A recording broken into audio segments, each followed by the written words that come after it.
Neste domingo acontece o primeiro dia do Exame Nacional do Ensino Médio, Enem 2021.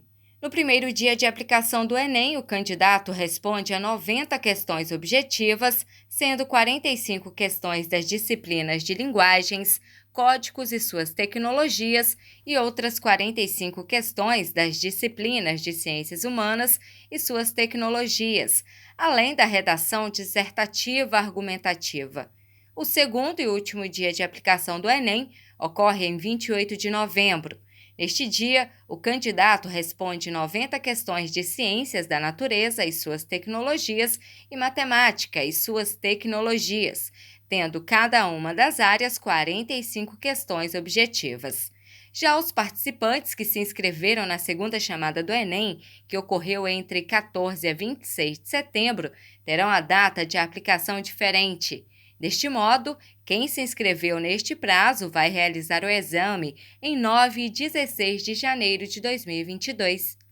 E para se sair bem no Enem, saber melhor sobre a história é outra dica importante que repassamos para você durante nossa série especial do Enem com a Liber. Então, as dicas para o Enem que nós vamos discutir hoje são algumas relacionadas com a interdisciplinaridade, por exemplo. O Enem costuma cobrar questões que ela tem uma relação com outras disciplinas, como geografia, literatura, filosofia e estatística também, nos gráficos.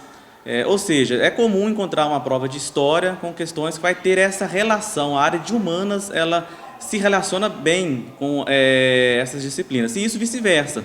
Geografia também terá questão que vai ter essa relação com história e com outras áreas.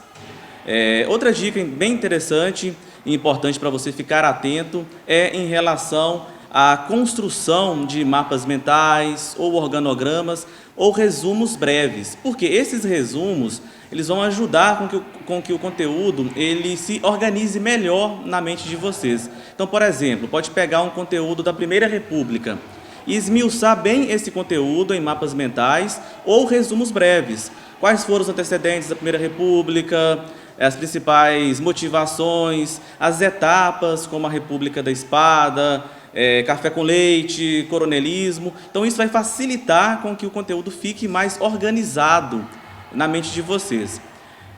Outra dica também importante está relacionado com a contextualização. Você contextualizar o conteúdo com o que está acontecendo atualmente.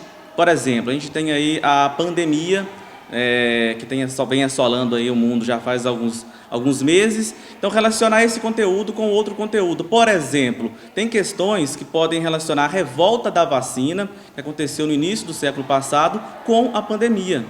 Então, as provas de humanas, especificamente história, ela procura muito ter essa contextualização, essa relação passado e presente, que é muito importante, inclusive. E, por fim, uma dica bem importante também é refazer os exercícios de provas anteriores, pensando nessas dicas que eu acabei de dizer aqui.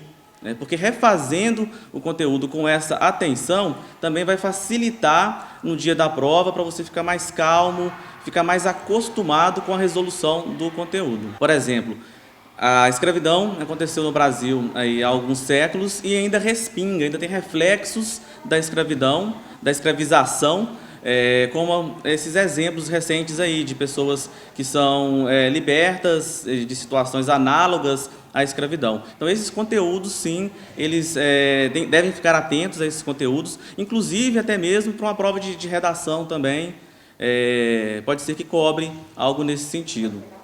Então, a história do Brasil sempre foi cobrada no Enem, nos últimos anos, apesar de que no último Enem teve uma redução muito drástica em relação aos conteúdos aí, à história do Brasil.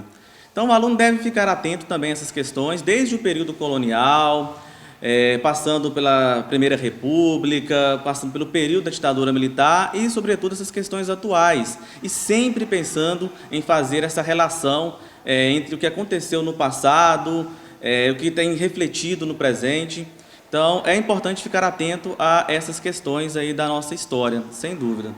Então, a minha dica final é refazer as questões, fazer as questões pensando nessas dicas que eu abordei anteriormente, como fazer mapas mentais, construir resumos bem objetivos, bem diretos, analisar as questões de forma interdisciplinar, nessa relação com outras disciplinas e tentar fazer essa relação passado-presente entre os conteúdos.